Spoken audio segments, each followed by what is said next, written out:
The year 193 AD marks the beginning of a systemic breakdown in Roman political history, recorded as the year of 5 emperors. The Pax Romana, Roman peace, which ended with Marcus Aurelius, gave way to a cycle of violence dictated by the Praetorian Guard. On March 28, 193, the imperial office witnessed an unprecedented commodification. Following the assassination of Emperor Pertinax, the Roman Empire was put up for auction from the walls of the Praetorian headquarters. The wealthy senator Didius Julianus bought the throne by promising each soldier 25,000 sestertius, approximately 8 years' salary. This event confirmed the breaking of Rome's institutional backbone and the shift in legitimacy from law to direct cash flow. However, this purchased power would last only 66 days and would culminate in Julianus's execution. This moment marks the entrance to a 90-year chaotic tunnel for Rome, the militarization of politics and the subsequent collapse of the economy. The 100 Years' Crisis, 235 to 284 AD, is a period of perfect storm where Rome is caught between external threats and internal instability. The Principate system established during the Augustan era required the emperor to maintain a balanced authority over both the army and the Senate. However, the militarily focused approach to governance that began with the Severan dynasty disrupted this balance. In the period of Barracks emperors, which began with the accession of Maximinus Thrax in 235 AD, 26 legitimate and dozens of usurper claims to the throne emerged within 50 years. This statistic shows that the average imperial reign lasted less than 2 years. Scientific data proves that the civil wars during this period crippled Rome's border security. Logistical costs reached an unsustainable level. The annual cost of a legion included not only salaries, but also donativum, the emperor's generosity gratuity, equipment maintenance, and long-distance transport costs. Emperors were forced to make exorbitant increases in salaries to maintain the loyalty of the army. For example, Septimius Severus increased a legionary salary by 50%, from 300 to 450 denarius. This placed an irreversible strain on the state budget. To understand the collapse of the Roman economy, it is essential to delve into the chemical composition of coins. Today, archaeometric analyses, XRF and ICP-MS, document at the molecular level how Rome resorted to a money trick. The silver denarius, Rome's main currency, contained 98% pure silver in 64 AD during the reign of Nero, but this had decreased to 75% during the reign of Marcus Aurelius. However, in the mid-3rd century, during the reign of Gallienus, this percentage dropped dramatically to 2%.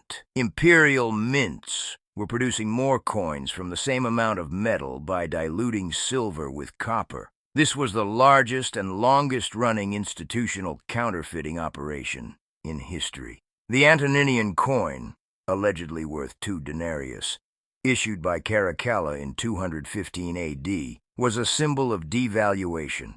Initially containing 40% silver, this coin transformed into silver-washed copper flakes within a few decades. Chemical analyses show that the thin layer of silver on the surface of these coins was merely a visual illusion, and the real value of the money approached zero. This hyperinflationary process destroyed Rome's market confidence. As prices increased geometrically, the state struggled to collect taxes and printed more worthless money to pay the army. This was an inflation-devaluation cycle and led to Rome's transition from a monetary economy to a barter economy, liturgia and annona systems. At the year 260 marks the peak of Rome's strategic collapse. The capture of Emperor Valerian by the Sassanids completely destroyed the prestige of the central authority. In this vacuum, the empire split into three independent political entities. 1. The Gallic Empire, West. This entity, encompassing Britain, Gaul, and Hispania, established its own defense system when the center failed to protect them from barbarian raids. 2. The Palmyrene Empire, East. Led by Queen Zenobia, this entity seized control of the trade routes to Egypt and Syria, Rome's greatest source of wealth. 3. Central Rome, Italy, and the Balkans. An economically and militarily besieged core. Economic data describes the impact of Zenobia's invasion of Egypt on the city of Rome as a calorie crisis. The cessation of grain from Egypt brought Rome's annona, free grain distribution system, to a standstill, starving the urban population.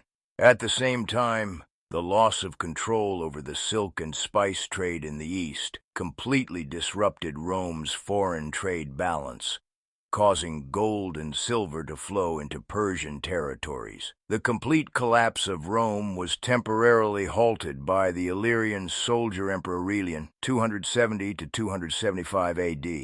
Aurelian's title, Rebuilder of the World, Restitutor Orbis, was the result of 5 years of intense military campaign. First, he defeated Zenobia's Palmyrene forces in the battles of Antioch and Emesa, and then he reconnected the Gaul region to the center. However, Aurelian's most lasting legacy is the massive 19-kilometer-long walls he built around the city of Rome.